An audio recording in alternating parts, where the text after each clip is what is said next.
This week, Assumptions is brought to you by ATB. If you're an artist, you know that banking can be difficult because your income isn't exactly traditional. ATB's new arts and culture branch was built for you. You can finally get your banking done in a way that works for you and the industry you work in. For more information, go to atb.com/thebranch. Thanks, ATB. And now on to the show.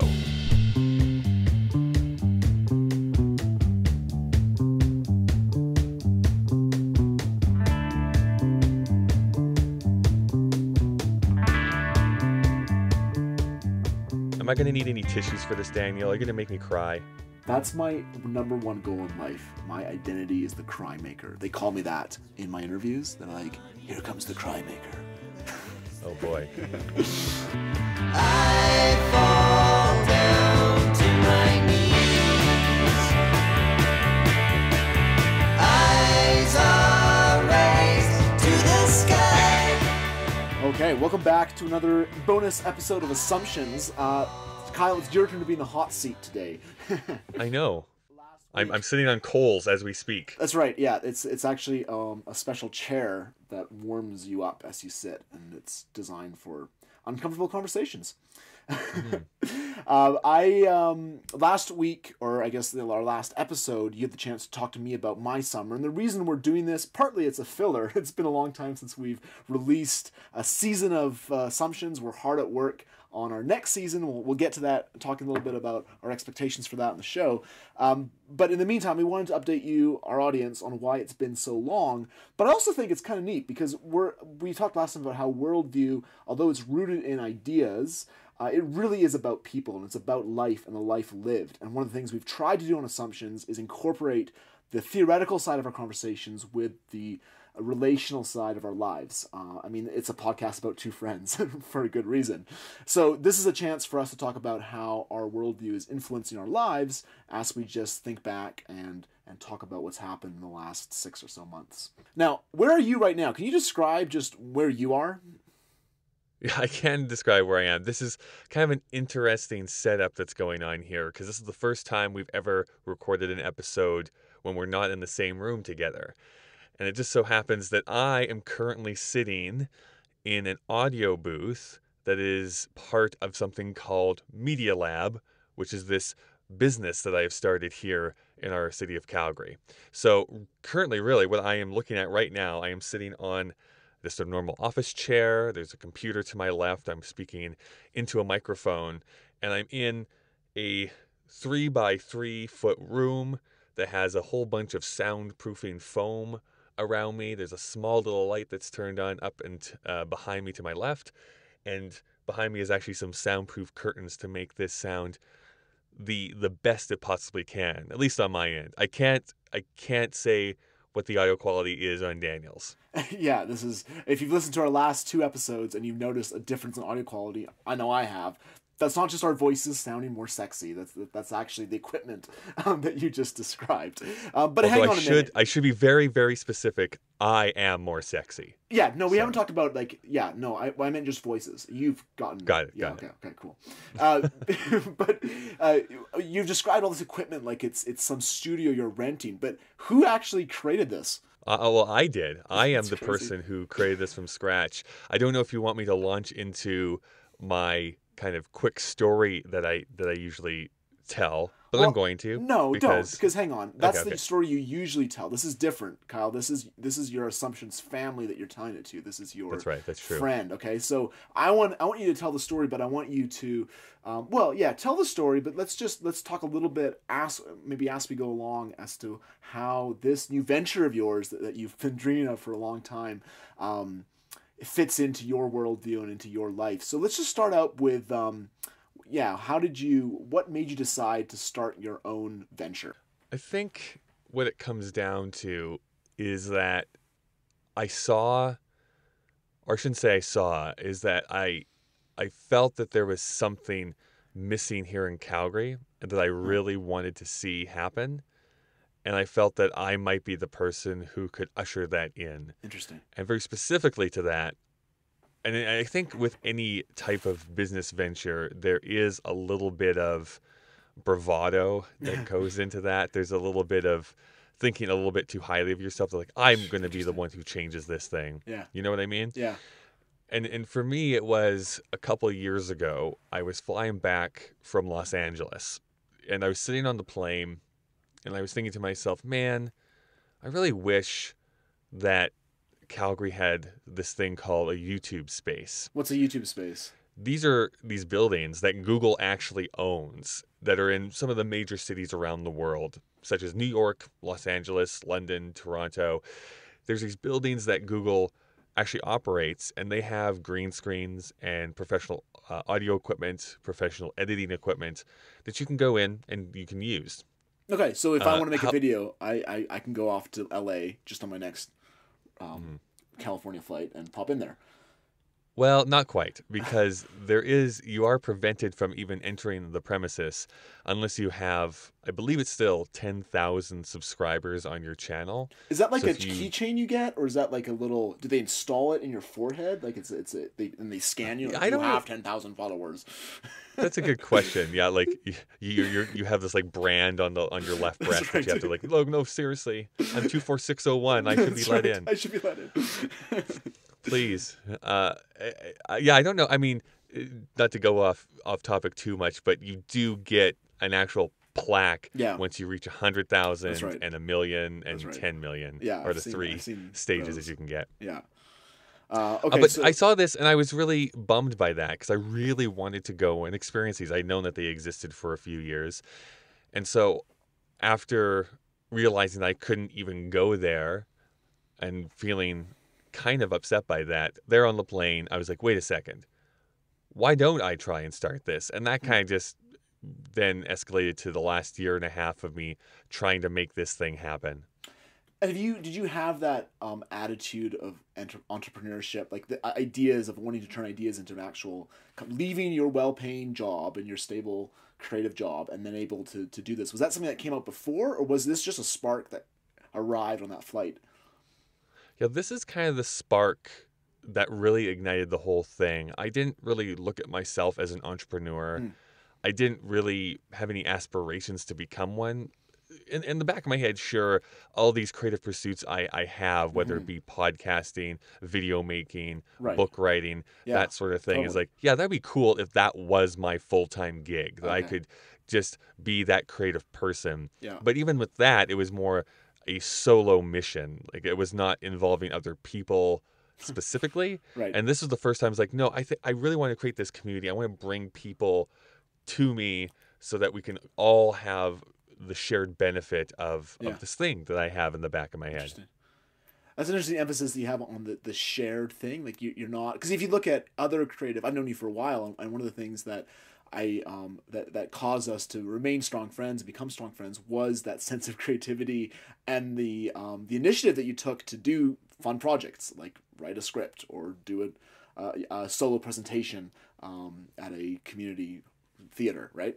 But Right. but this is what you're describing there is a little bit different. It's saying, no, I want this space to exist so that others can have a space to do the creating that I was enjoying up until now.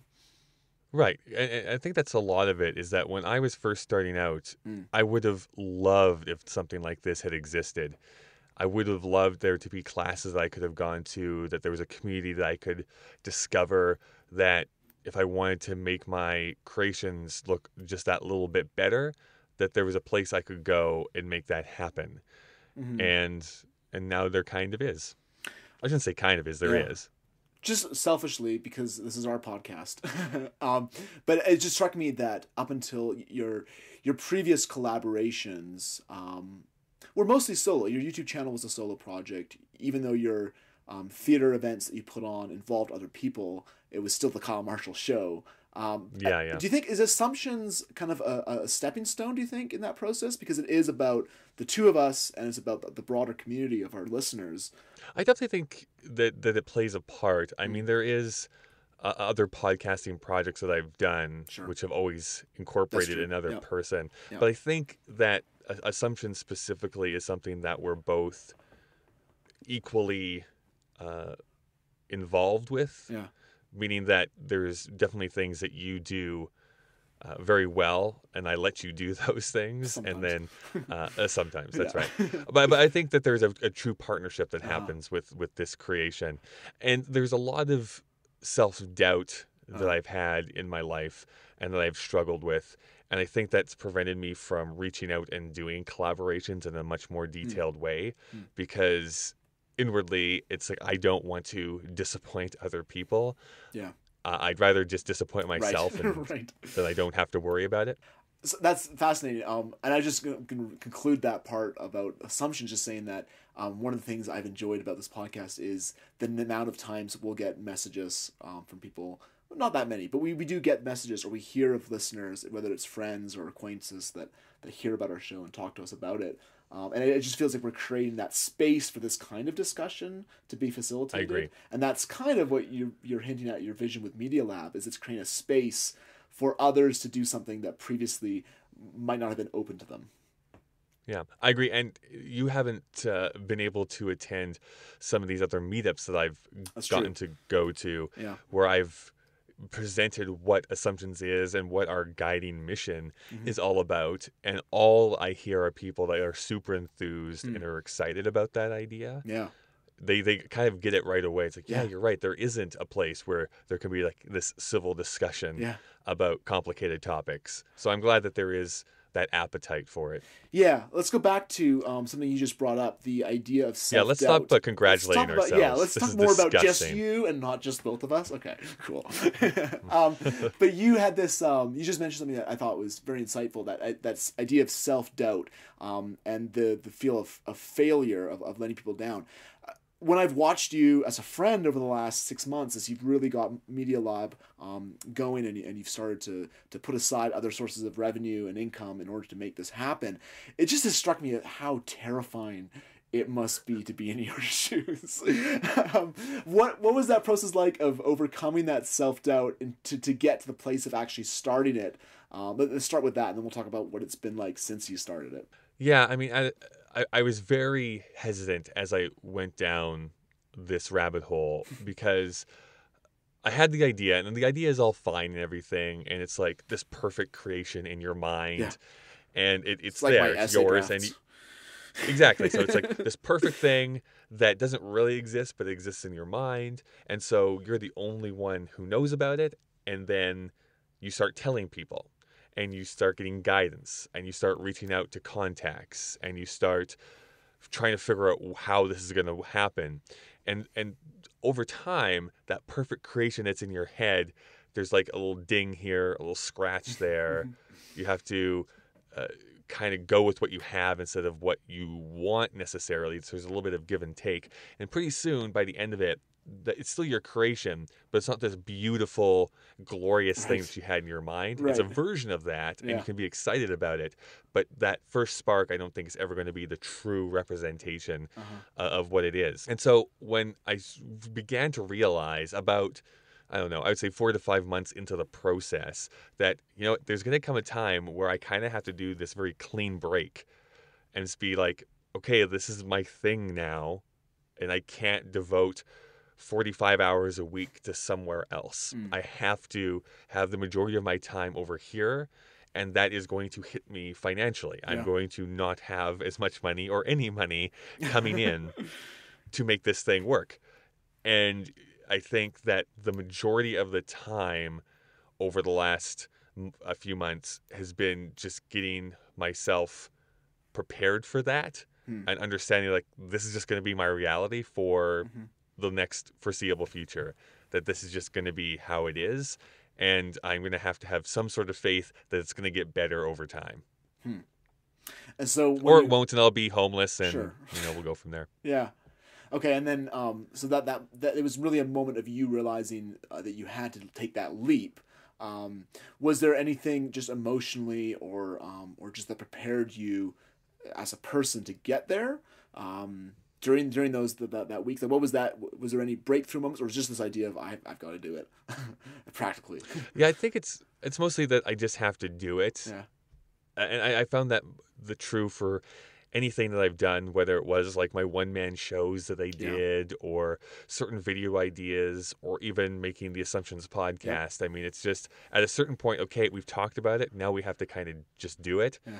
and see where the chips fall Yeah. at that point. I was helped along quite a bit over about a year by a business coach. Mm. And what was great about that is that he would just kind of throw things at me like, oh, that's right, I haven't considered that, or I haven't thought about it that way. Mm. And so that let me refine the idea and get it to a point where I was kind of, I think, more realistic with what the outcomes were going to be. Mm-hmm. And then when it was finally time for me to like sign the dotted line to open up the space, then it was, it felt more real at that point. Our next season is going to talk about, among other things, community. It's going to be one of the threads that we hope to have run through. What was the community aspect like? You mentioned the projects you worked on up until then. You mentioned your business coach, but how did you find that your community supported you or didn't support you, or how did your community change as this new aspect of your life opened up? I mean, I've always had my supporters. Okay. And what was, I think, hard for my personality is that, of course, I kind of, when it comes to things about myself, I tend to be a bit of a pessimist, whereas in everywhere else in my life, I would consider myself It's a bit of an interesting. optimist Yep. of things. Yep. So I flip-flop with that. Huh. So anytime that people are enthused about something that I'm doing, I'm like, I don't think you're telling me the whole truth. Yeah. There's always a bit of suspicion there when people are excited about something that I'm doing. Which is why I go to therapy sometimes. So, Yeah. so in that case, though, I mean, with my like the video makers of Calgary, they were super supportive. They were down. They understood Yeah. the need for this space. The business people I talked to at the networking events, many of them understood or would want to use something that would be here at Media Lab. And then it's just, yeah. So there's been a lot of support in this area as I've gone forward. What about from friends? Like, did you find that the just the emotional support? You're talking about the practical side there, the encouragement to actually make it happen. But just because it strikes me that doing something like, and I've just noticed it in you as I've watched you and spent time with you during this period, is that because you're no longer in an environment that you know is sustainable and comfortable and confident in because you've done it for so many years. There has been I've just noticed that change a little bit. Did you find that people have been able to help you in that? What does that look like? Yeah, it's a bit of a hard question to answer, I think, on my end, which is I definitely reached out to people, whether it was roommates I was living with at the time. Our mutual friend Justin is someone who I reached out to a few times, not specifically about anything, but I like his advice a lot, so I like to ask him certain questions. And even in your own way, I think just being able to bounce ideas off or being able to even speak aloud frustrations that I was having goes a long way. Sometimes it's not like I'm not looking for a solution. I just need to tell you that there's something wrong going on, and that's all I need is a sounding board for frustrations that are going on. Peace in the valley, lightning will strike. Fear in my heart every night. Don't worry, we'll get back to that interview that Daniel is conducting with me, but first, I also want to tell you that Assumptions is brought to you by the Alberta Podcast Network powered by ATB. Our entire first season had to do with stories. That's why I'd suggest checking out Makeshift Stories, a bi-weekly journey into the improbable. Speculative fiction, sci-fi, and fantasy stories for all ages.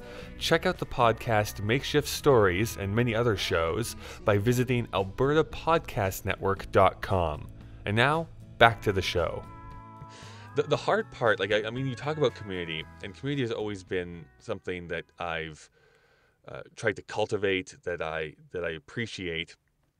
And at the same time, I've often felt myself on the edges of every community that I've been to, where I don't feel completely integrated within it. Whether it's like I'm in band in high school, but it's like I'm not really one of the cool band kids. I'm part of the Calgary video makers group, but am I really an integral force of that? Yeah, I don't know. I guess you'd have to ask other people on that.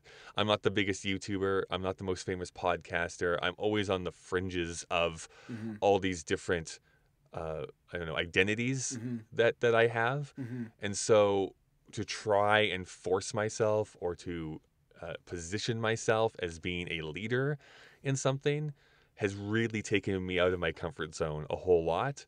And I won't lie and say that I have not had like mini panic attacks Sure. every so Oh often yeah. about that. Yeah, and so you're saying, but the panic attacks don't. What you just sounds like it's not necessarily coming from the financial side of it, but it's more coming from that sense of belonging and a sense of identity that is being built up Yeah, along with it. Interesting. exactly. It's not really the financial things that are scary for me right now. It's the attempt at taking someone who is a supreme introvert and trying to make them become an extrovert. So every day I go home exhausted. Yeah. Let's put it that Yeah, way. yeah.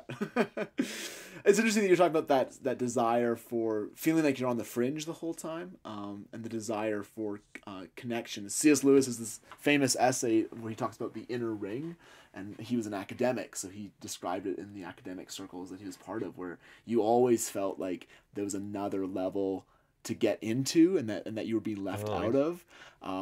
Yeah, and just how that's actually a human tendency, and I wonder actually if I mean maybe I'm just over spiritualizing it, but the sense that in a world that's alienated from God and that's alienated from the sense of trust in other people has been broken because of sin, that's just part of human nature and part of what it is to be in the world, where we long for a sense of connection, a sense of being welcomed and being accepted unconditionally and at a very deep level for who we are as people, and that's just in our world. It's not a given and it's not a constant because of just the nature of our world.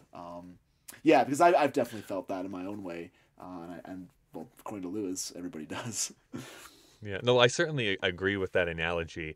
Not that I've actually read that theory or not. I stopped reading after the lion started to talk, but but I think it is a very human thing to always. I mean, the other whatever saying out there is the grass is always greener on the other side, right? Uh-huh. So it's always like I have what I have, but that over there it's even better. Yeah. Which is why people often talk about why the love of money is never a great thing to chase after, because you'll never have enough. There's nothing that's ever going to satiate that desire. Yeah. So you have to look at other things to have your self-worth in.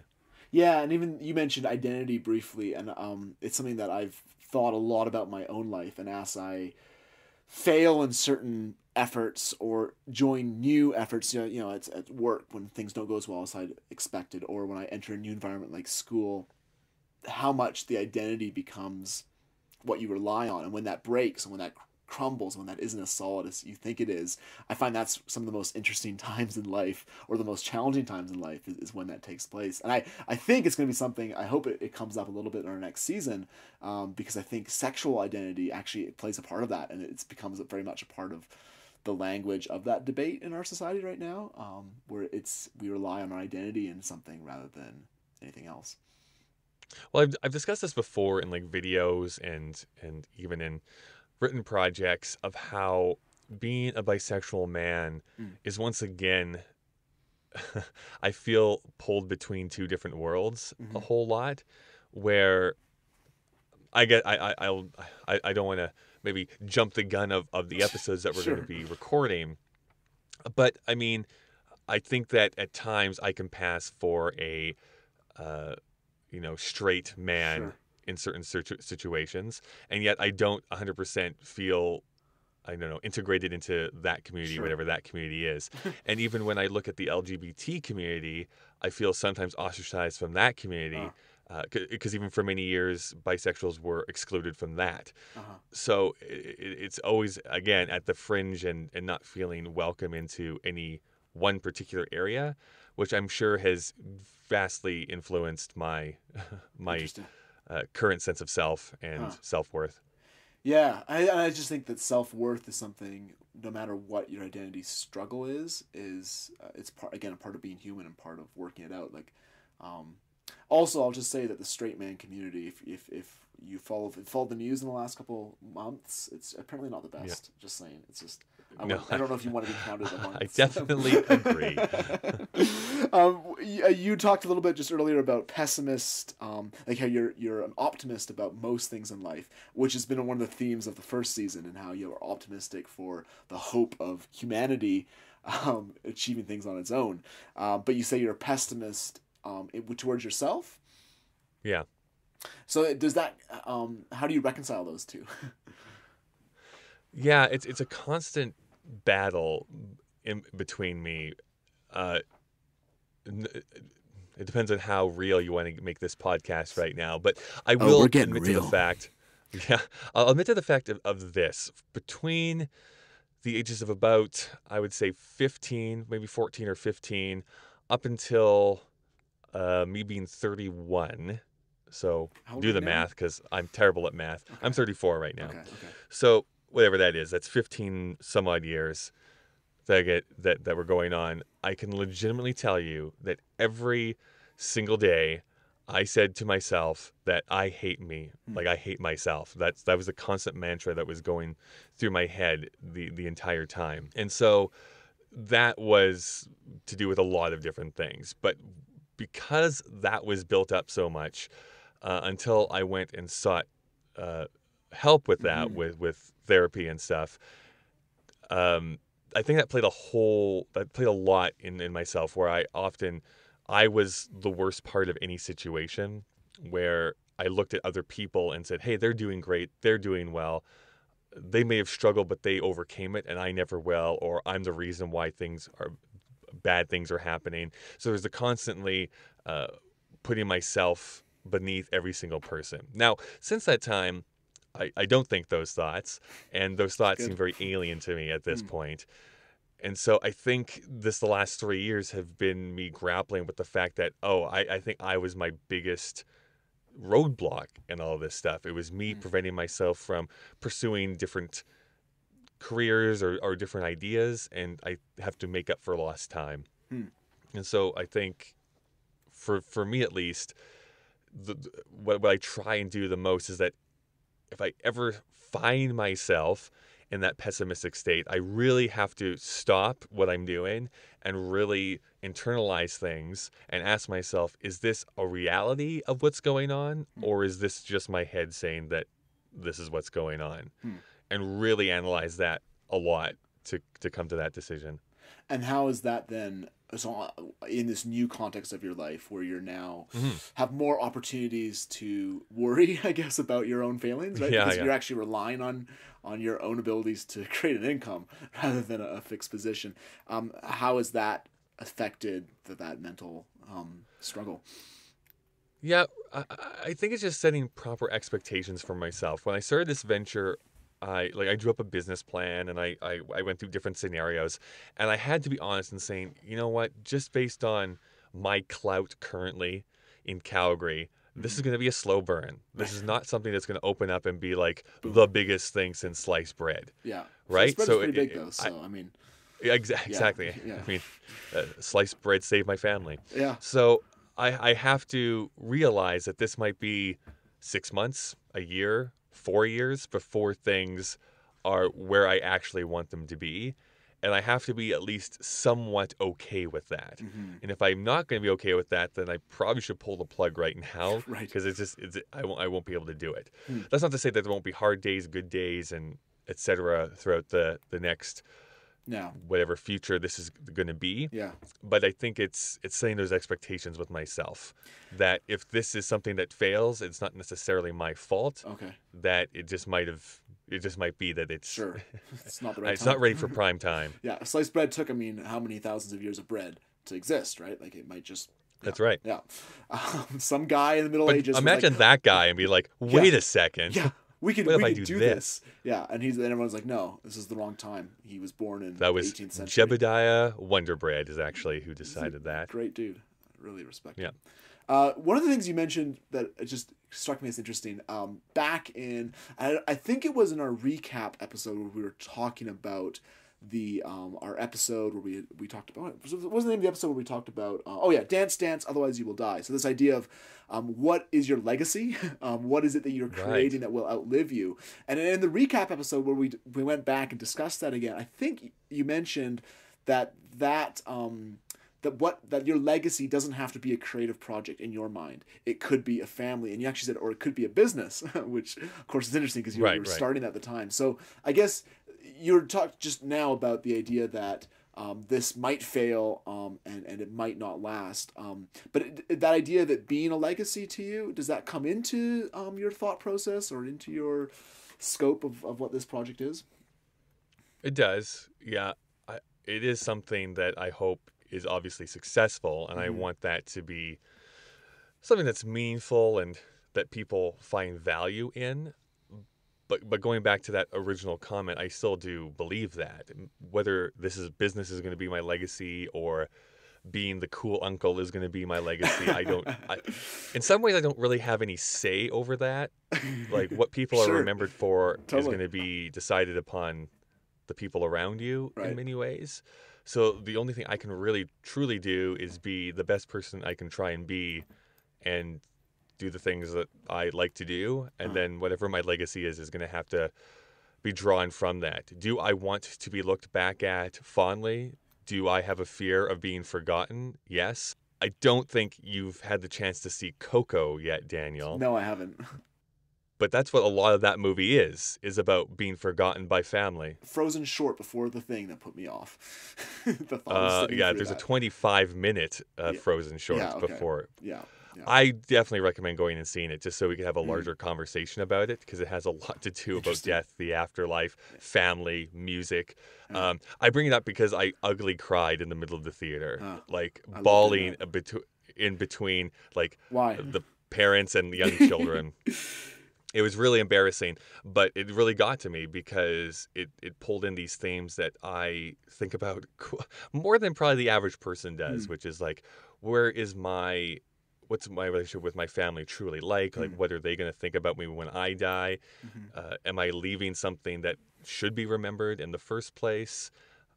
What happens if I am forgotten? Et cetera, et cetera. So there's a lot of things tied up in that. Go see Coco, everyone. Go see Coco, and eat some chocolate cocoa while you're at it. You'll cry in the middle of a movie theater.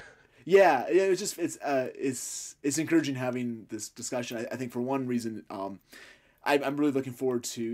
We hinted at in this discussion. It has just been hints of this idea of your past and your even your mental health journey going through that, and it almost makes me more excited for our potential plan. I think for season 3, which is to do more of a biography interview style podcast where we actually dive into our journey and how we got to where we are in our beliefs and in our practices today, just because I think there's a lot of potential in that discussion. So that's another topic for another day in terms of what that season will look like and if our audience actually wants to hear it or if it's just our own fascination. Look forward to that in 2019. That's right, years from now.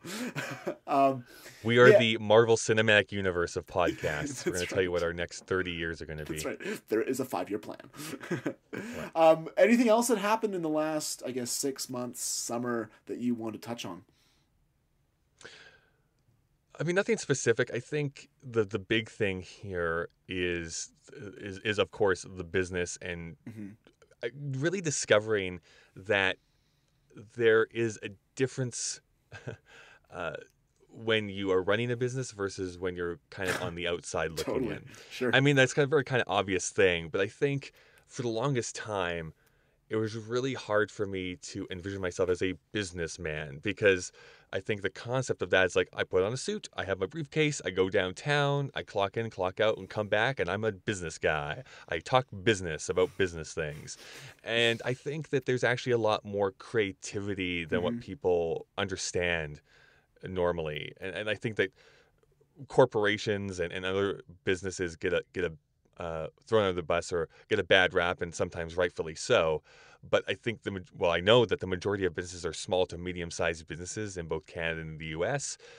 And these are people that are like, I see a need and I'm going to fill that need. Or it's like, I have this really cool idea. I hope people join in on this cool idea that I have. And so being able to meet those people in and around this city has been really exciting and really different than what I envisioned this when I first started going through it. Well, and that ties back to the beginning of this discussion, where it is about creating a community, and it is about creating the space for people to create those projects that they've been anxiously contemplating over the time. And so, yeah, that's encouraging that your business is a place where you can meet other people and encourage them in that way and collaborate. One of my favorite things in life is collaborating and creating. And so that's exciting that you're able to help others with that and create that community for others. That's right. And if you're in the Calgary area, Yeah. you can go to MediaLabYYC.com. Man, your promotion skills are going up. I'm impressed. I know. Well, thank you so much for sharing those details. It struck me as I listened to you describe it, just again, how glad I am to be your friend and to be part of your life in certain ways. And I'm excited to further explore your life and our lives as we continue this project, Assumptions. So thank you so much for this discussion and for telling us about that tumultuous period in your life. And I guess this concludes for now our bonus episode run of 3 episodes. We had the one talking about transcendence in art that we've been consuming, and we had my discussion about my summer and what's been happening, and then your discussion, and these have been great. But I'm really excited to go back to our usual template of actually exhaustively researching something and putting it all together. That's right. I mean, and to be completely transparent about that, we are tentatively planning for the beginning of January, although that might be pushed back a couple of weeks, depending on some other things that are happening in our lives. So for right now, expect sometime in January for season 2 to be dropping, but we'll be communicating that on our social media and other places. Yeah, expect season 2. Don't know when, but do expect it. It is going to happen. That's about all I can say. I'm doing research. I'm conducting interviews over the next few weeks. So the legwork is being done. That's right. I just have to pull Daniel into the same room as me. That's right, yeah. And there's a lot of... there's been a lot of planning in terms of the structure of the season. There's a stack of books that I've read on the topic. I'm excited for it. I've said that many times, but I'm looking forward to the next bit. Thank you to our listeners for your support. We're getting some more reviews popping into iTunes, which has been really encouraging. We're in that average rating zone, but please keep those coming. We did an interview. If you haven't done that yet, absolutely go please and give us a rating on iTunes. You don't have to review us. That would be great if you did. But really, it's that rating that we really appreciate. Yeah, the other thing I will say too, that a friend of our podcast, Rebecca Miller, she put together an interview with the two of us just on Pathos, which is a major blogging website that talks about just our work in creating assumptions and our friendship and the principles behind this kind of discussion. I was really happy with how that turned out. We got some great feedback on it as well. So if you need an assumptions fix, you can get it in print now, and that's on... We'll link to that in the show notes. Do check out the show notes on our episodes. We always fill out a lot of details, and I rummage for a bunch of links every time to flesh out the discussion. And do give us an email or drop us a link on Facebook or Twitter to let us know what you thought, if you have any contributing thoughts, disagreements, agreements. And we look forward to tuning in when we have season 2 under wraps. All right, talk to you soon. Excellent. Bye.